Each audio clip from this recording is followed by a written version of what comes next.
All right, Representative Jamaal Bowman, representing New York's 16th Congressional District. I was just telling him, as a Bronx kid myself, that if I was still living there, he'd be my congressman. He joins us here on the Can We Please Talk podcast. Representative Bowman, Mike Leon, thank you so much for hopping on the pod with me.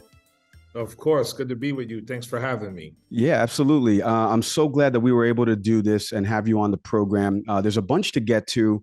I know you've been meeting with Senator Sanders. We're going to get into a little bit of what you've been discussing and trying to get the Biden administration to do for railway workers. I want to get to that in a second. But first, you had posted something the other day about Brittney Griner's release from prison.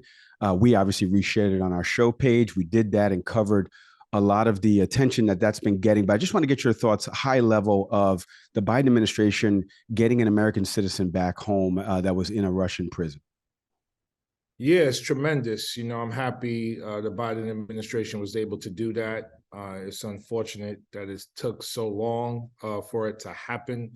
It has me thinking about our relationship with countries like Russia and other foreign nationals who violate human rights and who engage in bad behavior on a consistent basis, and why we have to do business with them under any circumstances. So that's a larger conversation, but this particular case had me thinking about that because you have Brittney Griner, who's a WNBA superstar, an American citizen.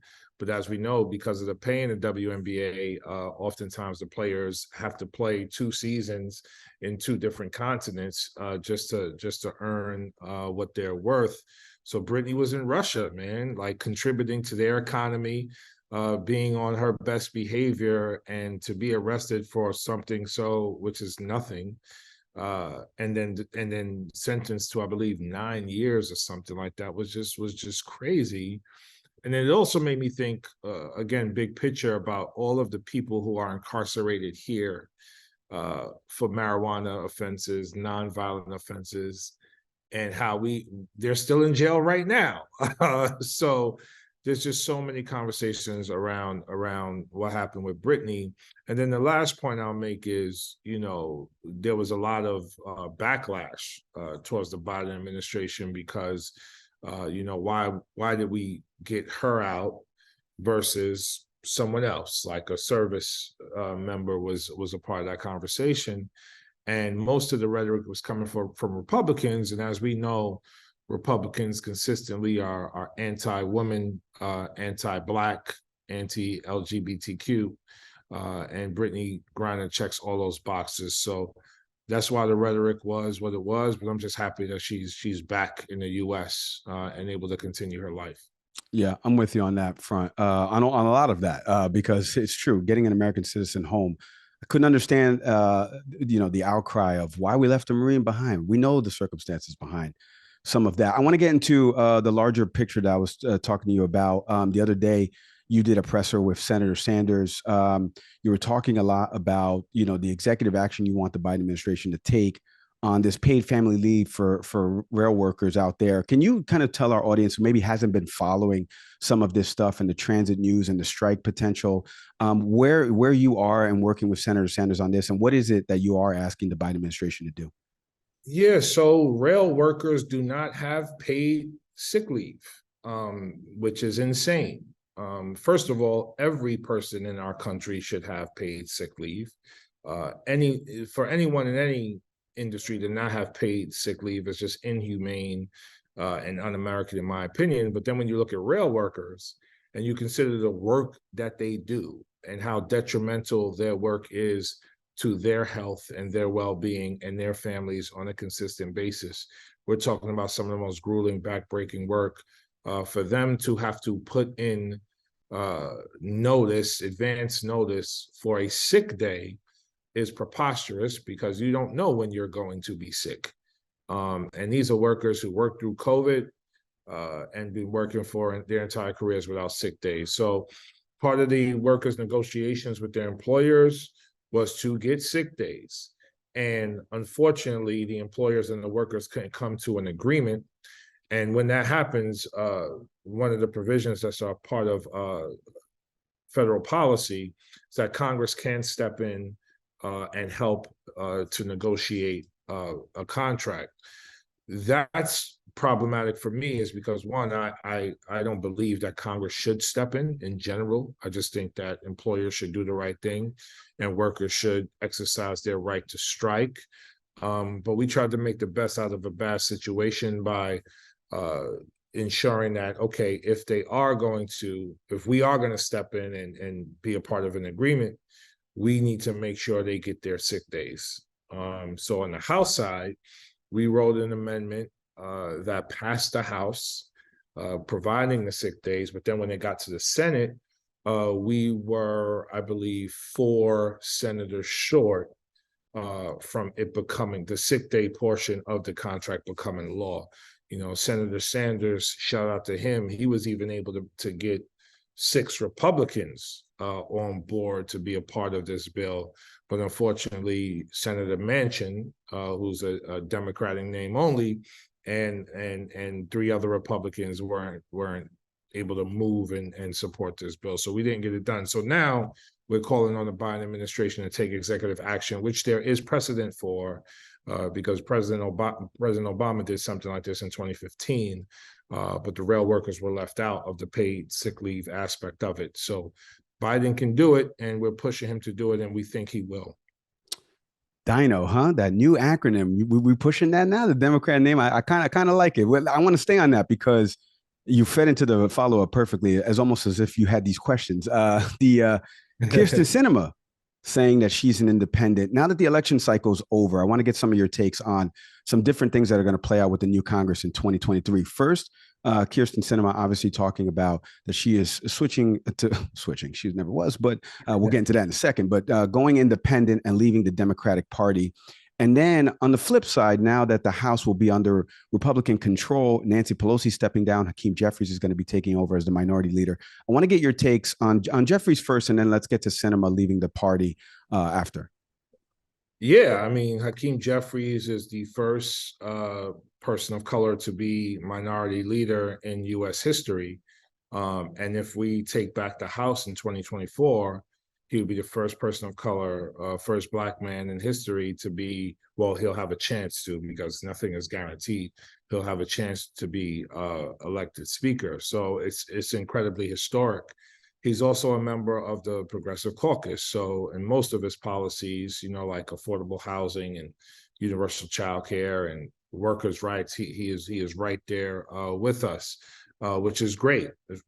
So it's historic, and I'm looking forward to working with him.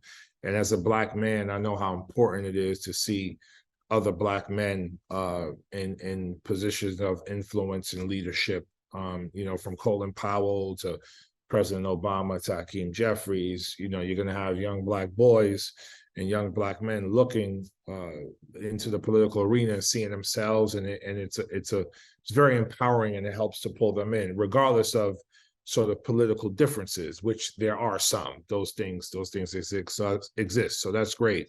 Yeah, Kirsten Sinema, you know, when you look at the last couple of years, you know, she consistently has gone against the Democratic Party when we have tried to do right for working class people, for women, for people who struggle with economic inequality. She's opposed taxing the wealthy. She's opposed raising taxes on corporations. She's opposed policies that will hold pharmaceutical companies accountable. She opposed Build Back Better.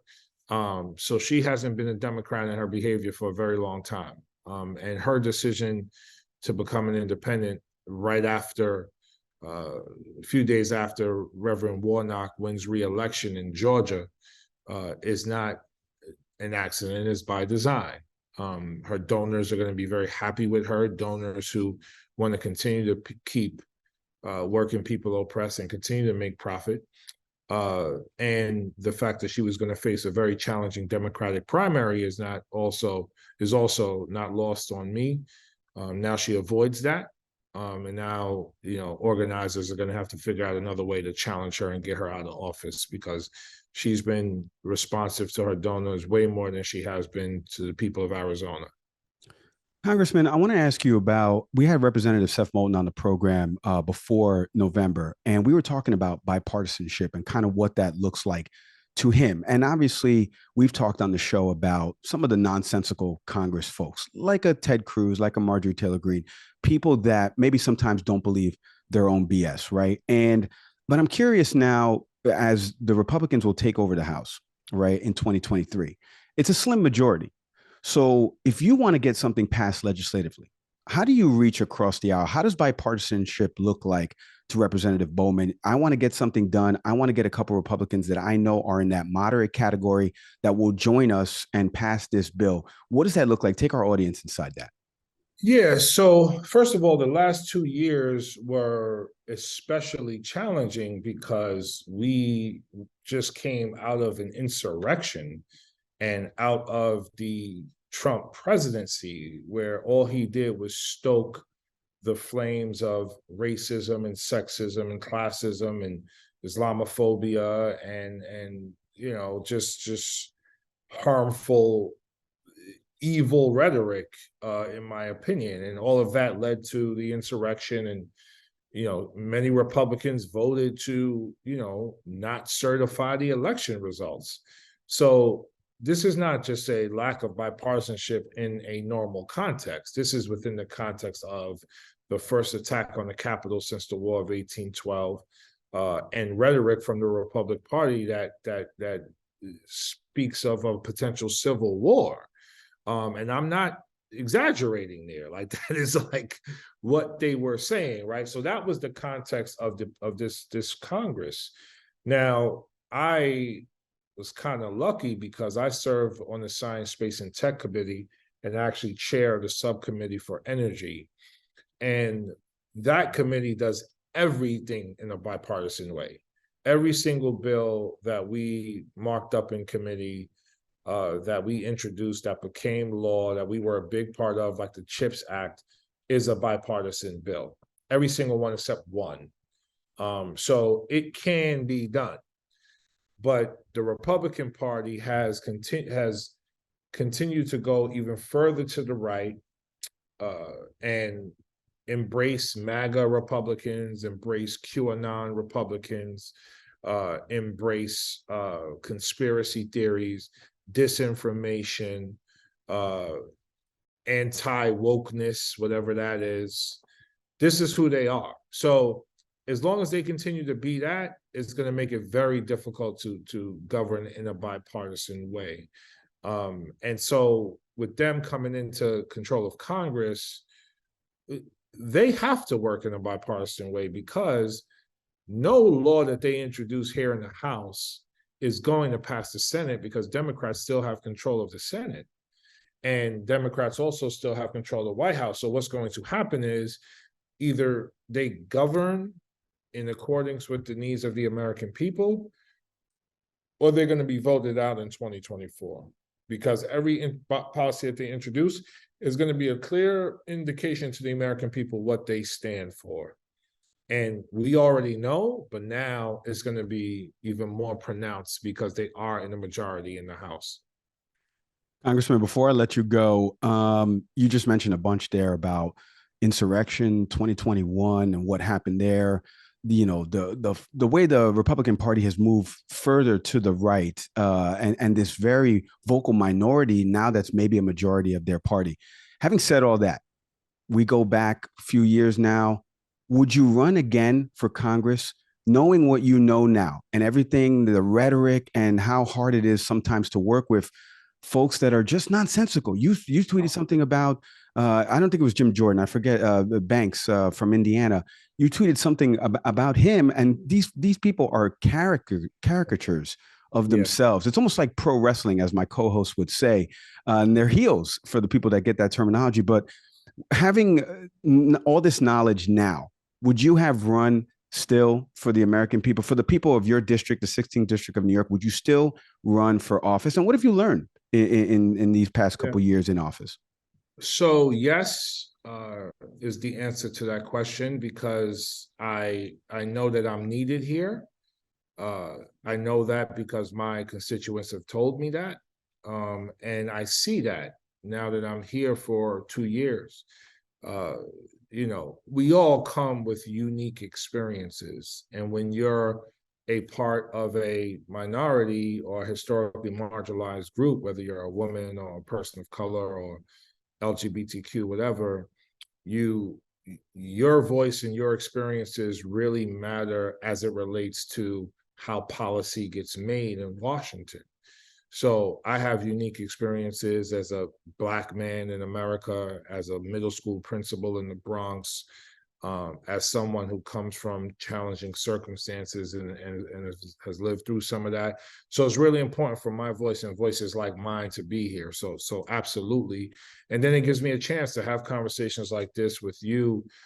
It gives me a chance to share with my constituents in the country some of the things that happen here in Washington that maybe they wouldn't get a bird's eye view of, previously. So yes, I would absolutely run again. And I've learned that, I've learned many things, but I've learned that democracy is a contact sport. And in order for it to work, everyone has to be involved on a consistent basis. And so that's with regard to advocacy, calling elected officials, writing, emailing, setting up meetings, knocking on doors in your community, nurturing collaboration so that you could bring in resources and get things done for your district. It's an active process. So that's I knew that before, but it's key. It was key learning while I was here this last 2 years. The other thing I learned in relation to that is there are bad actors out there who want to do us harm for their own power and influence. So there are lobbies in Washington, pharmaceutical lobby, fossil fuel lobby, pro-Israel lobby. There are lobbies who only care about their thing and push others away. And that is not how a democracy should work. And many of those lobbies have a lot of money. And that money influences how my colleagues behave, like Kirsten Sinema, like Joe Manchin and others. So it's important for us to push back on that, right? And communicate a vision for the country and the world that really brings people together and inspires change. And so that's what this is, constantly. And the powers that be, quote unquote, some might say I'm the powers that be because I'm here now. That's partly true. But what really makes the world go round is money. And our wealth has been built on slavery, discrimination, and colonialism, and institutions that feed those things. And the evolution of those things, from slavery to mass incarceration, from colonialism in terms of land to colonialism in terms of our capitalism, and how wealth is hoarded amongst a few, and workers have to scratch, fight, claw, and die to earn even a living wage, which is why unions are so important. So learned a lot, man, and looking forward to learning a lot more, and looking forward to continuing the fight that we're all engaged in. Very well said there, Congressman. Like I said, as a kid from 4386 Byron Avenue up in the North Bronx there, PS 16, my old school, my best friend Sean, who's a mutual friend of ours, who told me about you a few years ago and said, we're going to get this guy into Congress. I am incredibly proud of the work that you continue to do, sir. New York 16th District is lucky to have you. Congressman Jamaal Bowman, thank you for hopping on the podcast. Continued success, sir, and please stay safe. Of course, brother. Thank you so much for having me. Really good to meet you, and bring me back in a couple months. I will, because we got to talk more about the Knicks. Knicks big win last night against the Bulls. We got to talk more about the Knicks. And 5 stuff. in a row, baby. That's right. Hey, thanks for watching the Can We Please Talk podcast. Whatever clip you just watched, we hope you enjoyed it. and we hope you stick around for some more. Subscribe to the channel. My partner's over here smashing the button. Come on, do him a favor. So hit subscribe.